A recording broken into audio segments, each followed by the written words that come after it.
angikho right. Okay, so today we are attacked by MK. They came through to the salon. Abazi ukuthi isalon yami ise-Amen Shopping Center. Ika-Nozi, uNozi mina.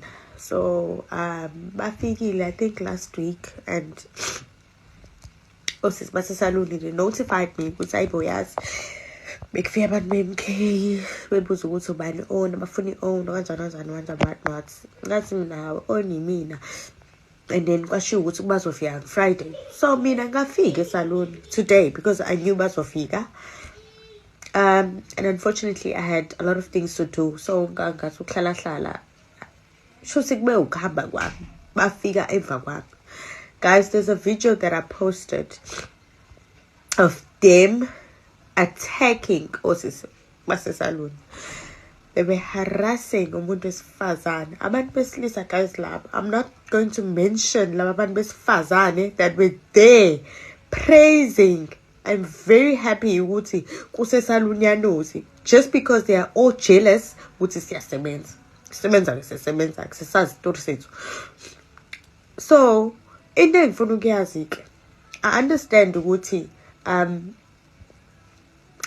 kune agenda, angazi baso achievani, angihlangene, anginandaba. Let me just say that, because I'm not a person othanda impi nokulwa, but mase ngicikekile I do fight. Mhlawumbe kuba bengikhona, kube uNkulunkulu uthi ngingabi khona. Ngoba ukuba bengikhona, I was going to stand there with Lisa. Mhlawumbe ngabe khona ushonile phakathi kwethu, ngoba nami I am very angry. I do not understand ukuthi amadoda amadala kanje angakwazi ukuthi akhulume nomuntu wesifazane kanje, belwe bebuka a member of MK ezoshaya usisi osebenza esalon. Uzomshaya ngaliphi? Guys, kanti kukwenzakalani?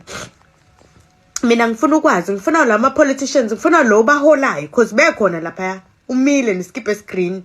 He's just there. Now he cannot control lento ayiqalile, ngoba men expect ukuthi kube uyena ozokwazi ukucontrol i-crowd. So kuyamhlula just because bafuna ukwenzani, bafuna ukulandela abaholi abaphezulu ophakela umthatha. Angazi ngibabone mina behluza abantu abamnyama, angazi, ngiyaqala ngalapha.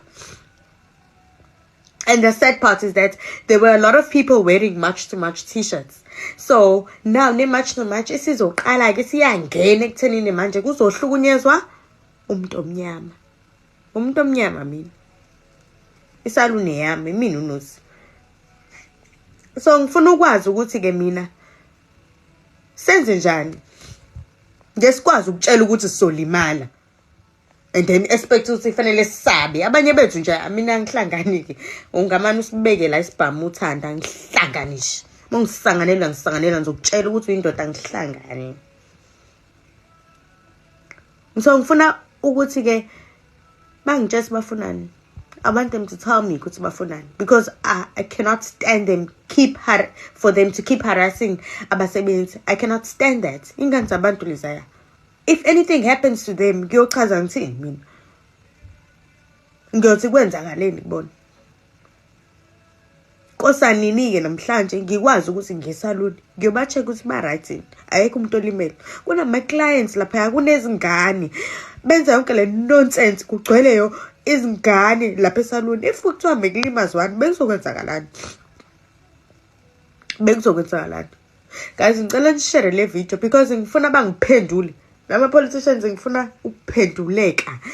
Labo sisi laba isikhathi esishayayo. Ayibo. Chashe. Qala nomkhuhlane, yazi le ndaba iqalisa umkhuhlane unzima kabi.